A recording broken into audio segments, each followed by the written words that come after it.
We're at the Crawford State Park, and Bonnie's going to wait for me while I go on in into the Gardner Cave.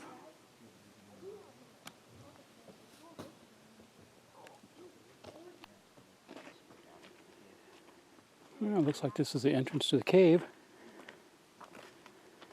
Looks like it's just a hole in the ground.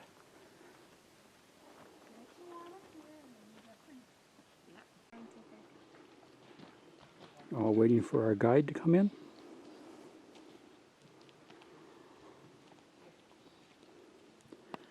And down the first staircase. There's some other people coming, or some other cars came in the parking lot. Many people often will sign up on the list and then go take Boundary Dams tour and then come back. But it is about 2 o'clock, so I will start out with a little history on the cave here as soon as I catch my breath. You wouldn't think it, but it is a pretty physical job. There's actually 210 steps that go down into the cave, and of course there's 210 that come out. I do every one of them 4 times a day at least. So, hope everyone's having a good summer. I certainly am. The temperature's been pretty mild. Of course, with the organic air conditioning down below, even being in the cave isn't too bad when it's 90 degrees outside. So, my name is Julia, and this is Gardner Cave. It was discovered in 1899 by a man named Ed Gardner, who was homesteading in this area. He was also from the Historic Society reports, making the best moonshine in Pend Oreille County. For those young people who don't know what moonshine is, it's homemade whiskey. And Ed was out here checking his stills one day, and supposedly his horse stumbled on the entrance. Probably not this entrance.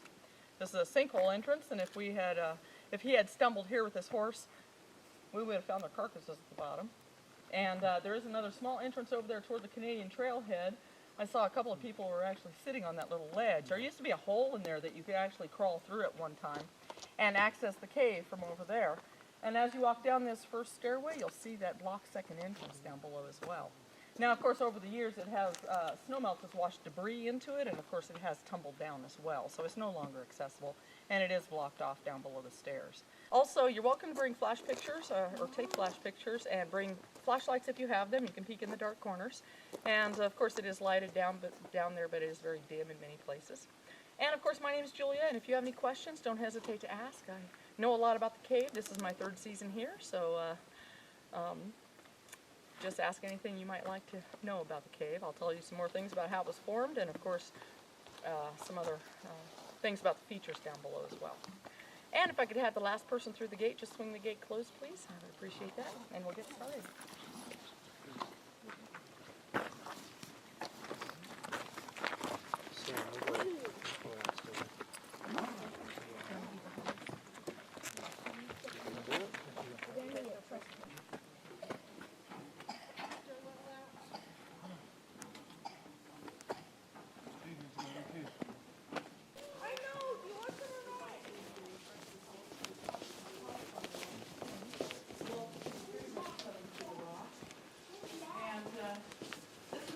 Limestone karst cave.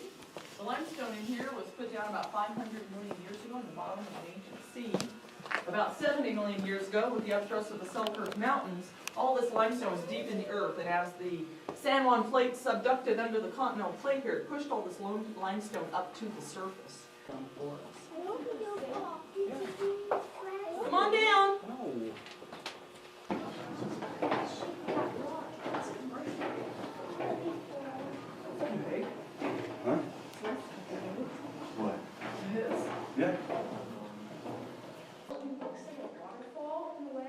You mean this one up here? That is just flowstone. Basically, it's because the water ran around the hard rock at the ceiling and flowed down the cave walls. And it's because there's a lot of slate at the ceiling, which is not permeable to water.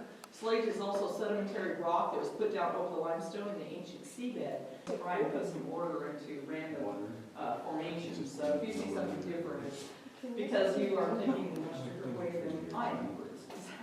It has received a lot of damage over the years. In the early days of the cave, before lights and stairs, people brought in walking sticks to help them get over the natural cave floor in here. And they would tap gently on the fins that were here. Some of them were actually hollow, others were actually crystallized, and you can see examples of calcite crystals here as well. And they would tap gently on those fins like xylophone, and they would hear tones, and that's why they named it the pipe organ. Now you'll also notice on the back side of this protrusion, as you go back down into the cave, if you look back toward it, you'll see a stained glass window effect. It's a very thin sheet of calcite. Our flood lamp is shining through from the other side, and you'll see that translucence as you walk back down into the cave.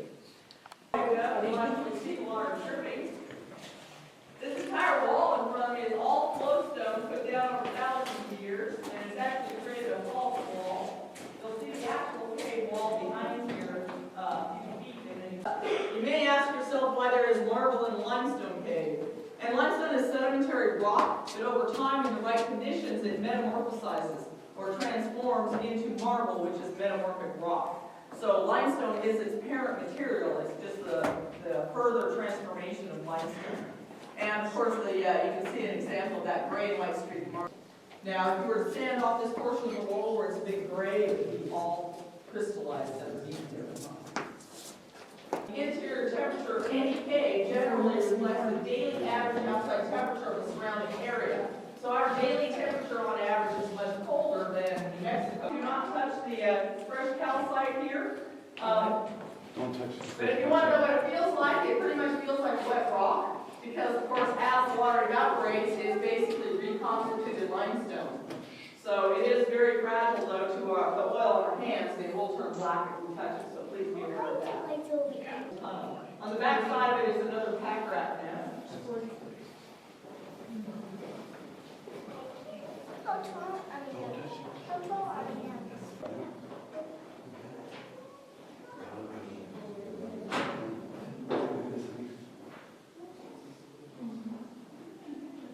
Now this here, of course, is very important. We still have water in this here. This first we have something evaporated. And this water is going down very fast. These are called rim pools, and they're a result of the water as it evaporates. It leaves a rim of calcite. You can see that colder than the air temperature in here, and it looks very clean. You might want to, you might think you want to drink it, but there's actually rat droppings in there that may prevent you from getting a good sip out of there. You'll also see at the ceiling very small stalactites called soda straws. They're the result of single drops of water that evaporated. They're going up on the floor, and of course they're very fresh, and so the white calcite deposits this white creamy color. The ones up in the upper counter have marbles on top, marble shape.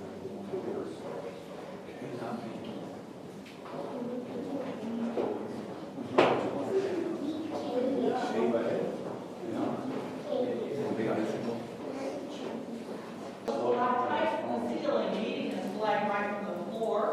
It is dated to be 100,000 years old, and it's very, very active. There's always water dripping over it, even in most of the water. Now, you'll also see insects stuck to it, so the calcite must be a little bit tacky. And the insects come in on the air currents. And the total volume of air in the cavern here, which is 1,055 feet long, is totally exchanged every 13 hours, which is very fast. And of course, Memorial Day weekend. I suspect he probably was frightened by the visitors that came through here, and he was scared down into the lower portion of the cave here where he didn't get warm and he expired there on the floor. But we don't smell him. He also looks very flat because there's a fungus in here that actually covered him, and it's very, very small. Did you have a question? Why is the ground shaped like the way it is?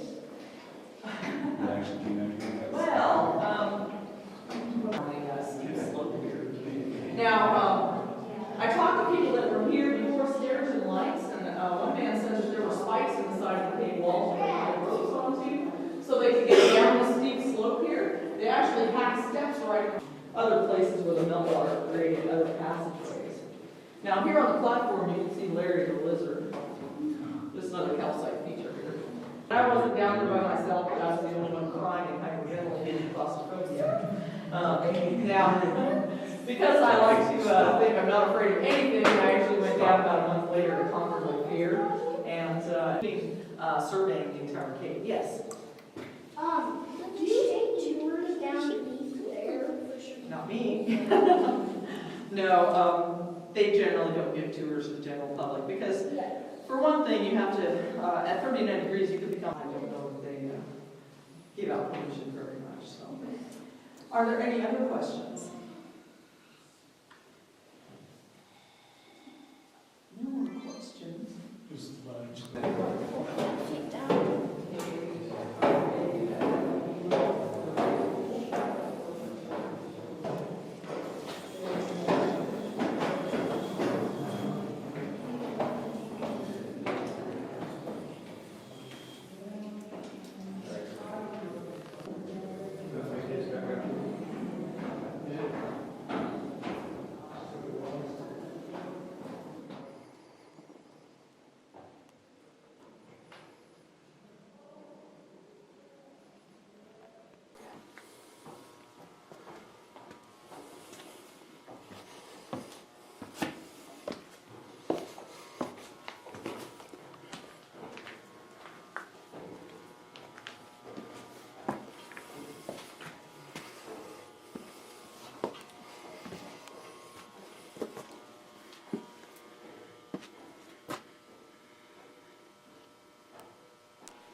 Oh, my glasses just fogged up.